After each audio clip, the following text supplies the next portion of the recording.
Este rato y la bienvenida, Alejandra. Juan Pablo Bertolini por acá. Hola, ¿qué tal? ¿Cómo estás? Encantada. Gracias por la invitación. Bueno, encantados nosotros, encantades, Alejandra, de tenerte por acá. Sos una de las impulsoras del proyecto Mundo Atómico, que para personas canosas o casi peladas, incluso diría, por ahí despierta en el túnel de los recuerdos porque llegó a ser una publicación bastante conocida en épocas en las que todavía no se hablaba de divulgación científica. ¿Qué nos podés contar del proyecto que encararon alrededor de una revista, de una vieja revista, por decirlo de alguna manera, Alejandra? Sí, bueno, en realidad fue un proyecto que se impulsó cuando se iniciaron estudios más sistemáticos sobre el periodo que otorgó, por ejemplo, en ese contexto, la gratuidad universitaria. Fue con motivo del aniversario de la gratuidad universitaria, ¿no? Entonces, esta revista era una revista que, bueno, casi pasó desapercibida.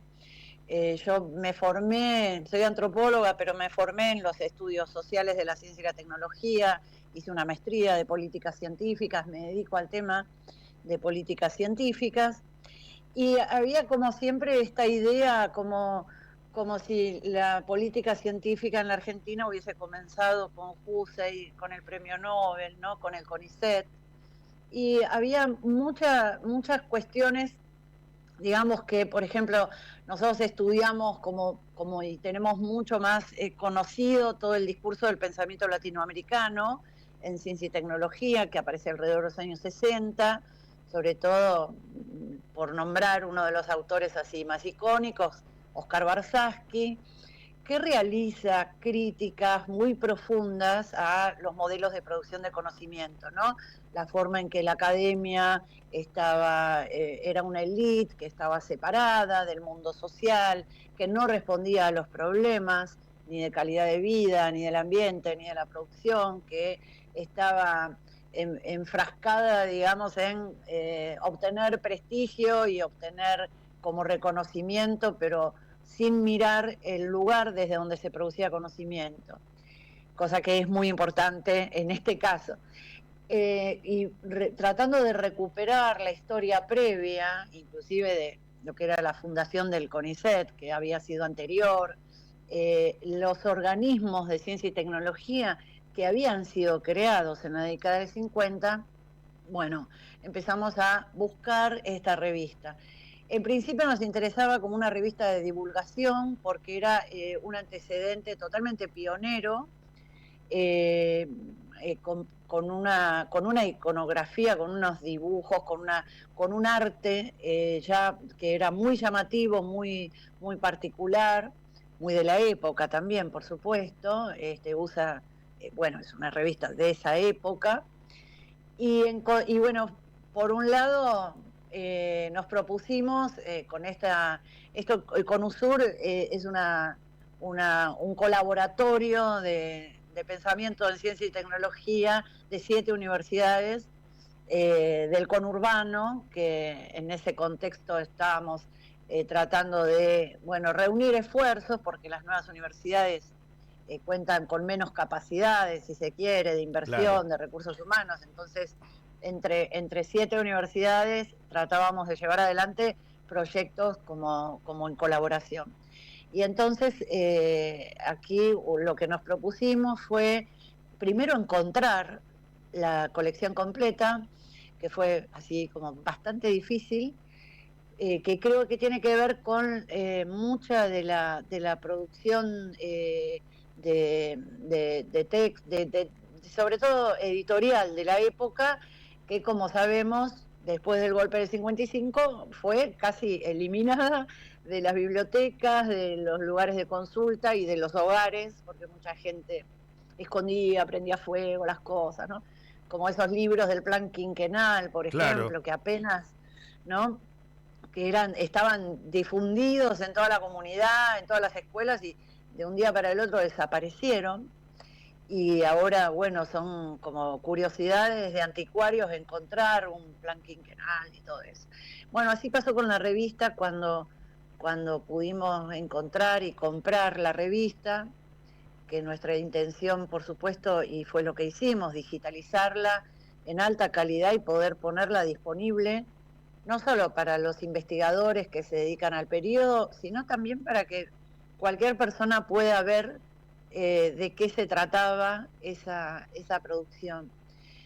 Y en parte, si bien a nosotros nos llamó la atención esta idea de la divulgación, de las imágenes, de la calidad artística, técnica y científica que tiene la revista, al encontrar toda esa colección y empezar a explorarla y empezar a trabajar en realizar una muestra, empezamos a tratar de escribir, sistematizar un poquito ese contenido. Lo que encontramos, que para mí fue una novedad, es que la revista además exponía los debates, las tensiones, exponía lo que era la política científica orientada desde el Estado y ciertos cuestionamientos y la verdad que disputas, ¿no? Con la comunidad científica, con la universidad. Bueno, así que es como para mí es como un yacimiento, digamos, de trabajo que hay que seguir explorando y trabajando porque encontramos cosas muy interesantes y que no esperábamos que estén dichas en esa época. Que estén expuestas de esa manera. Y sí, también. Digo porque también. Hablaste en esta última parte, dijiste un montón de cosas interesantes, pero Alejandra, hablaste de disputas que se ventilaban en la revista Mundo Atómico, que llegó a tener 23 números, el último se publicó justo con el golpe que sacó de la presidencia a Juan Domingo Perón, y tiene que haber también un correlato, ¿no? De la revista, del Mundo Atómico que se contaba o del que se pensaba en la revista, pero también de lo que estaba pasando en la realidad. Los debates y las tensiones que se pueden encontrar en la revista sorprenden por su calidad o quizás porque se estaba democratizando de alguna manera una discusión acerca justamente de una política pública, Alejandra. Las dos cosas. Sorprenden por la vigencia, porque las preguntas sobre ¿para qué producimos ciencia? ¿Quién es el destinatario del trabajo científico? Es una pregunta vigente, y es una pregunta que es la que se vuelve a hacer Warshawski en los años 60. Él también esquematiza de una manera un poco, bueno, que ahora nos parecería, no sé, no sería el lenguaje que utilizaríamos, pero él dice, para sintetizar, dice, bueno, o se produce conocimiento científico para el pueblo o para las empresas. Lo dice de una manera un poco esquemática, ¿no? Pero los debates sobre si la comunidad científica debe trabajar o se la considera un trabajo individual que busca prestigio y que, digamos, que solamente se reproduce a sí misma en forma autista, digamos, sin tener en cuenta las necesidades sociales o las demandas estratégicas de la producción o del mundo productivo, es una pregunta vigente. Y esa pregunta está en la revista y es muy interesante porque exhibe y muestra cómo desde la revista, que es la voz del Estado, digamos, hay notas firmadas por Perón, donde está sus frases, digamos, sobre cuál cree que es el destinatario de la ciencia, donde por supuesto el destinatario del conocimiento científico es el pueblo, ¿no? La grandeza, la felicidad del pueblo y la grandeza de la nación es como el eslogan que casi siempre cierra esas expresiones que aparecen ahí, sobre todo cuando él se dirige, cuando él escribe esas editoriales o las firma al menos. Bueno, entonces por un lado es vigente. Y por otro lado, queda clarísimo cómo se muestran las tensiones que implica, y sí, lo que llamaríamos una inclusión masiva en la universidad, en el trabajo científico.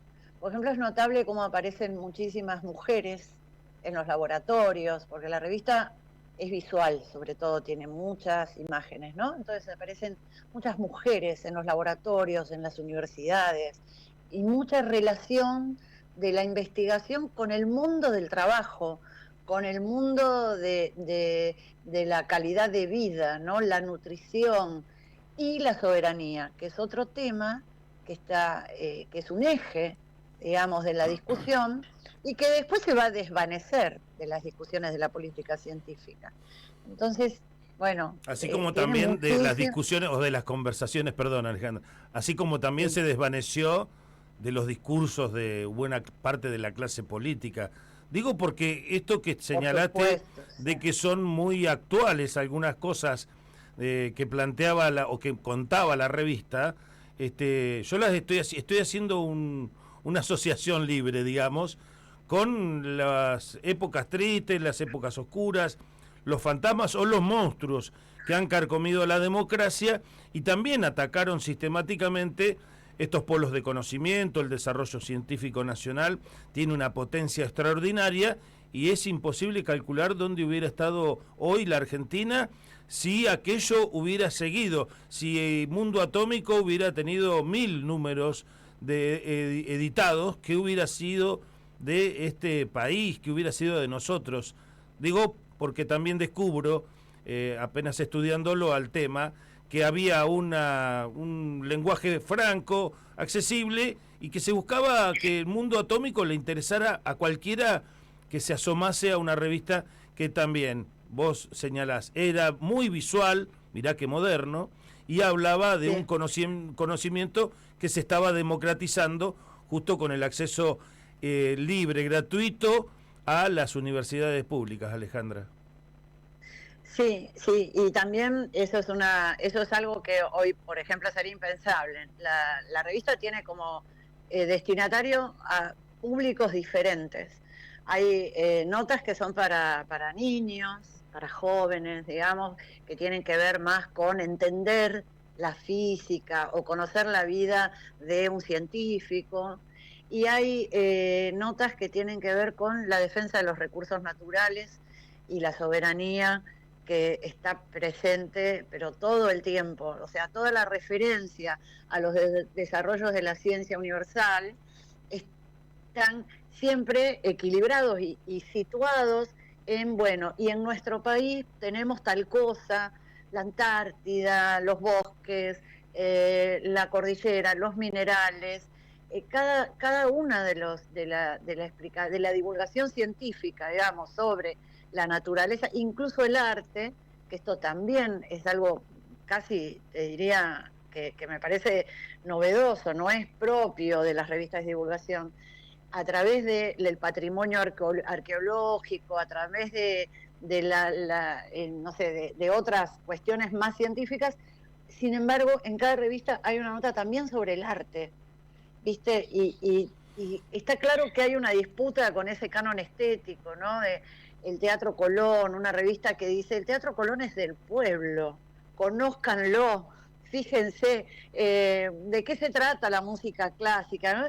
Es realmente casi conmovedora en un contexto como en el que estamos, ver el esfuerzo por democratizar y por, en realidad, hacer que tomar conciencia de que eso es patrimonio de todos los argentinos, no es de una élite. Entonces, hay, no sé, tiene muchísimos temas que ameritan realmente explorar cada uno por separado por ahí para poder entender la profundidad, digamos, de lo que implicaba. Yo creo que la idea en la que está enmarcada una revista como esta es la idea de que acá estaban todas potencialmente un futuro de una Argentina que iba a ser un país extraordinariamente desarrollado, que iba a desarrollar tecnología, que iba a estar, digamos, entre esos países que, como dicen algunos, los países en serio, ¿no? Como dicen algunos, que no están muy interesados en la soberanía y creen que este es un país de mentira. La verdad es que es envidiable esa actualización, esa democratización de información, pero también de los debates que encontraron en el seno de una revista que tenía 100 páginas en cada edición, que llegó a tener 23 publicaciones, pero que era el reflejo también de cómo se la pensaba a la ciencia. Esto que nos cuenta Alejandra es muy, pero muy interesante y pasa justamente de lo científico, va hacia lo político, nos hace pensar qué propuesta había para el futuro en aquella época, cómo se pensaba también a la ciencia. Esto que nos cuenta Alejandra es importantísimo, porque sabíamos que siempre hubo como debates, si se quiere, pero muy enclaustrados, y también había cuotas de eurocentrismo y de otras partes de la realidad mundial que atendían a que no necesariamente cualquier país en el futuro pudiera fabricar un satélite, por ejemplo. Por supuesto. Y acá estamos, ¿no, Alejandra? Definitivamente hay una materia para quienes no son peronistas en todo esto. Si les interesa el devenir de nuestro futuro, también hay que revisar la historia, y este laburo creo que seguramente le va a ser muy, pero muy interesante a más de uno. Alejandra, te dejo el micrófono a disposición para una reflexión más, si querés, pero también para que nos digas cómo podemos espiar el mundo atómico, qué alcanzaron a rescatar con el CONUSUR y que están poniendo al alcance de todos hoy por hoy, Alejandra. Bueno, sí, agregaría una cosita más que también me parece que es relevante, que nosotros todos conocemos la Universidad Tecnológica Nacional, la UTN, y en la revista está registrado paso a paso la creación de la Universidad Obrera. Y de por sí la estructura y la forma en que se piensa esa Universidad Obrera, que luego se va a redenominar como UTN, ya implica una concepción muy interesante, porque implica cosas que se discuten ahora, recuperar saberes técnicos que están en las personas que trabajan, poder jerarquizar esos saberes y poder, digamos, formar personas personas, digamos, en la universidad con una formación profesional legítima, digamos, pero que implicaba que haya turnos noche, que implicaba que los obreros vayan a la universidad. Digamos, el debate y los discursos sobre la creación de la Universidad Obrera en sí creo que son muy interesantes revisitarlos. Eso sobre la revista tiene muchísimas vetas para explorar cosas muy interesantes, organismos que han desaparecido y que eran pioneros, sobre todo entender, digamos, cómo fue pionera la definición de una política científico-tecnológica que tiene en cuenta la soberanía, la independencia, digamos, en un sentido intelectual y artístico también, y cómo, digamos, se nota y está muy claro que había una disputa con las élites que no podían congeniar, digamos, con esta propuesta de una política orientada a las demandas concretas y a los objetivos geopolíticos también, que el gobierno estaba claramente identificando, por supuesto en un contexto de la posguerra y esas cosas, ¿no? Bueno, fuera de eso, les invito a todos y todas que entren al repositorio. En la Universidad Nacional de José C. Paz pueden encontrar todas las revistas en alta calidad digitalizadas, que eso también fue un trabajo grandioso que hicieron en la universidad y que hay que reconocer. Pueden entrar, pueden visitar la muestra con algunos textos que fuimos produciendo, que también están disponibles, y en el caso incluso AIRA con H, que es el repositorio del archivo histórico de revistas culturales de la República Argentina, que es un repositorio también muy visitado. Ahí también está disponible el link para entrar a la revista. Y bueno, nada, espero que puedan recorrer la revista, curiosear, disfrutar un poco de alguna lectura, pero sobre todo ver la calidad de las intervenciones artísticas que tienen todos los ejemplares, que son una joya cada uno. Bueno, bien. Eso nomás. Queda para más adelante, Alejandra, volver a picotearte el mediodía y seguir hablando no solo del conocimiento del pasado, sino también de la actualidad y de por qué por ahí no deberíamos estar discutiendo las capacidades científicas y tecnológicas de quienes laburan en esas materias en la Argentina, sino en plena capacidad de aprovecharlas. Es una punta nada más, así te dejamos enredada en una agenda futura que espero no será muy lejana en las fechas. Gracias por este rato, Alejandra. Bueno, gracias a ustedes y bueno, muchas gracias, encantada de charlar y de compartir con la audiencia todas estas discusiones que me parece que hay que empezar a dar un poquito más, digamos, salir un poco del gueto de la comunidad académica y empezar a debatir en forma más amplia, ¿no? Muchas gracias. Hasta pronto y que tengas buena jornada, Alejandra. Gracias, igualmente. Hasta luego. Bueno, Alejandra Roca, antropóloga, docente de la Facultad de Filosofía y Letras de la Universidad de José Cepaz y también parte del colaboratorio de Universitario del Sur, que se hizo cargo de la restitución histórica de una revista como Mundo Atómico. Llegó a tener 23 ediciones, una revista científica por todos lados, de 100 páginas a color, muy visual, que ahora tenemos la posibilidad de ir a